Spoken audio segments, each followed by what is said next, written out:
As we've been reporting this morning that the Constitutional Court will today hear the appeal in the case involving former National Prosecuting Authority head Mxolisi Nxasana and the future of his successor, Shaun Abrahams. For more on the story, let's cross live to our reporter, Eldrin Sampier. Eldrin, I do know that you have a guest with, but just give us a little bit of a background to this case.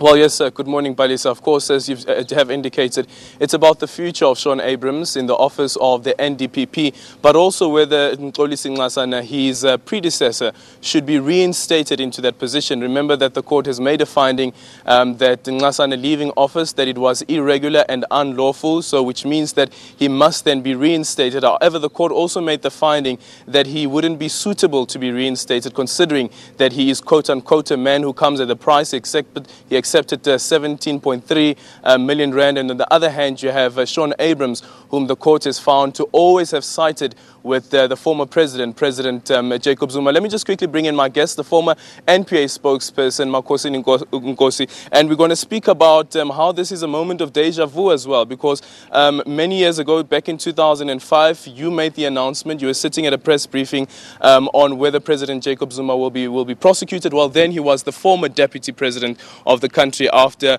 the president then, Thabo Mbeki, had fired him. Now we are back here again, but you are making the argument that we should also take into consideration what this means for the people of South Africa.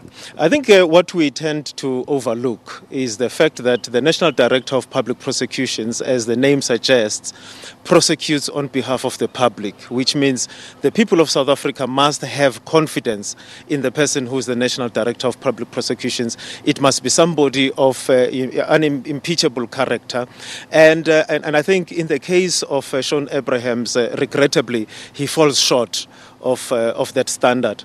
And I think he is seriously misreading public sentiment, and his behavior is the behavior of somebody who is more concerned about his own job and about himself, and not so much concerned about the people of South Africa who deserve to have a National Director of Public Prosecutions that they can have confidence in.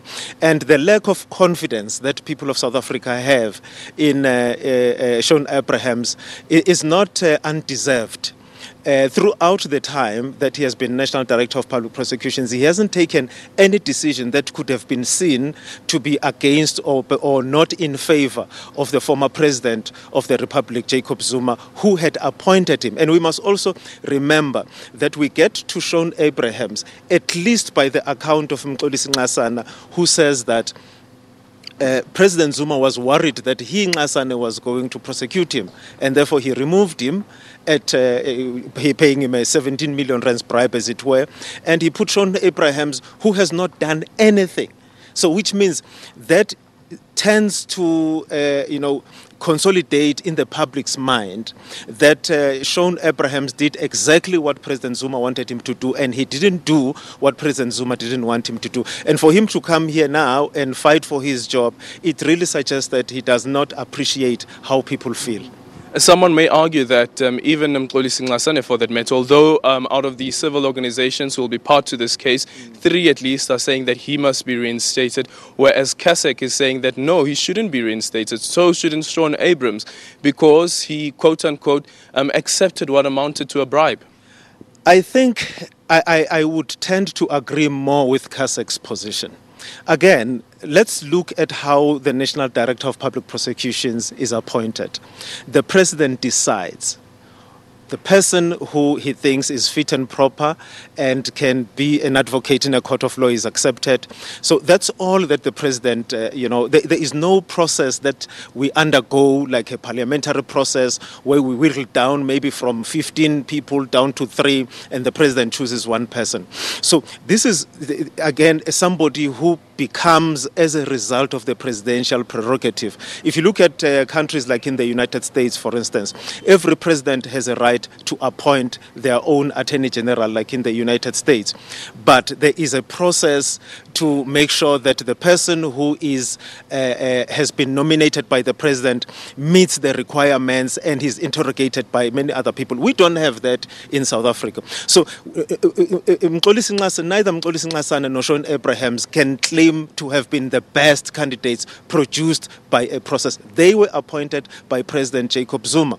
Now, the point at which we find ourselves now is that both of them have been impacted.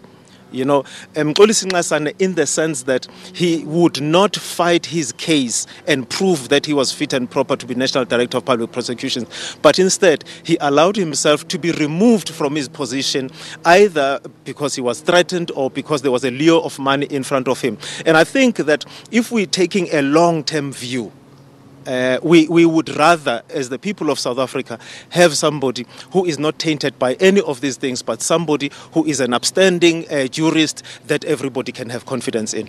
Well, we'll unpack this matter further just after 9 o'clock. Also taking into consideration, of course, that the president of the country, the current president, that is Cyril Ramaphosa, has decided to withdraw the presidency's case in defense of the decision that was taken, the decision that was taken to appoint Shaun Abrahams. Of course, we know what the High Court has said, bar off that decision. Let's go to a quick ad break, and after that, Morning Live continues.